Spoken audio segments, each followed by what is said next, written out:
The Lord also thundered in the heavens, and the highest gave his voice, hailstones and coals of fire. Psalm 18:13. God's voice breaks the silence with thunder that shakes both earth and heaven. This divine vocalization differs from natural thunder in its power and purpose.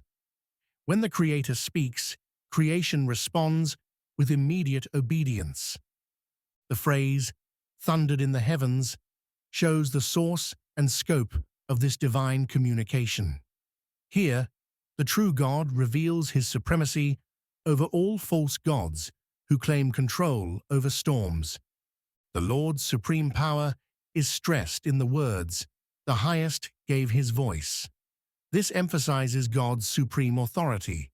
The title highest places God above all earthly rulers, spiritual powers, and natural forces. When the Most High speaks, no power can resist or contradict his word. This voice that spoke creation into existence now speaks destruction upon his enemies. The phrase, hail, stones, and coals of fire, from verse 12, reinforces the intensity of divine judgment. God's ammunition doesn't diminish with use, but continues to rain down upon opposing forces. These elements represent both immediate destruction and lasting consequences for those who oppose God's people. Yea, he sent out his arrows and scattered them, and he shot out lightnings and discomfited them. Psalm 18:14. God transforms natural lightning into arrows that target his enemies with precision. These aren't random strikes, but aimed projectiles that accomplish specific purposes. The word scattered describes the complete disruption of enemy formations.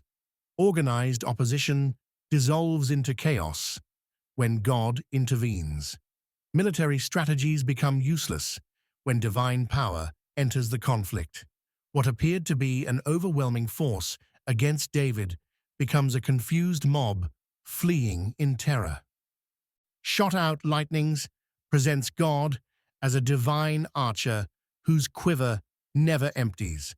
No earthly armor can protect against these weapons. Discomfited them means to throw into complete confusion and panic. It suggests total demoralization, where enemies lose all ability to function as a fighting force. Divine intervention doesn't just defeat opposition, but destroys their capacity to regroup and continue resistance.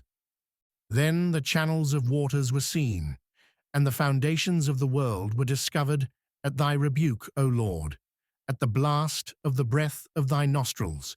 Psalm 18:15. The word rebuke reveals divine displeasure expressed with great power. When God speaks correction, the physical world responds.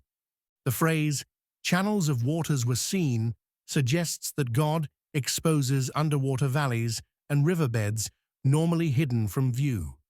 This could reference the parting of seas or the draining of bodies of water. The blast of the breath of thy nostrils presents divine anger as a physical force that reshapes geography.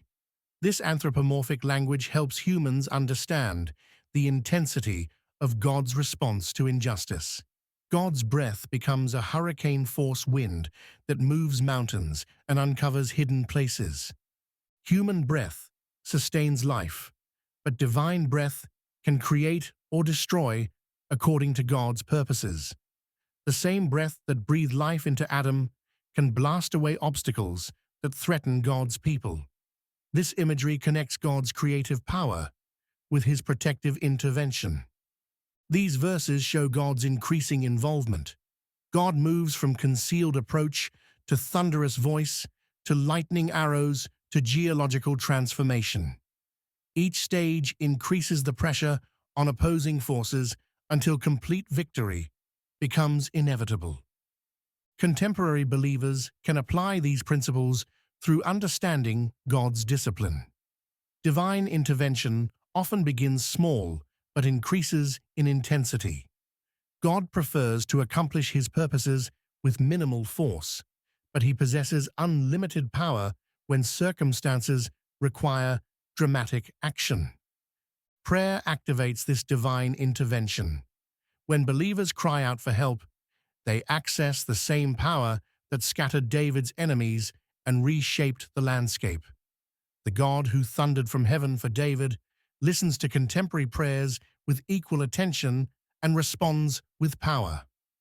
These descriptions also foreshadow the final judgment when Christ returns with power and great glory. The same divine voice that scattered ancient enemies will speak final judgment upon all who reject God's salvation. The phrase "foundations of the world" reminds believers that God controls the basic structures that support human civilization.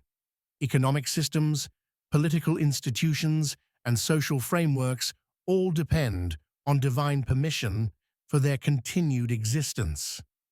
When God rebukes these foundations, no human power can survive.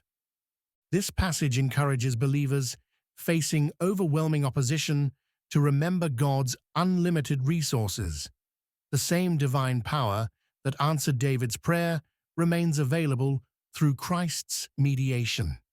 Prayer connects contemporary believers with the throne room of heaven, where God's voice still thunders on behalf of his people.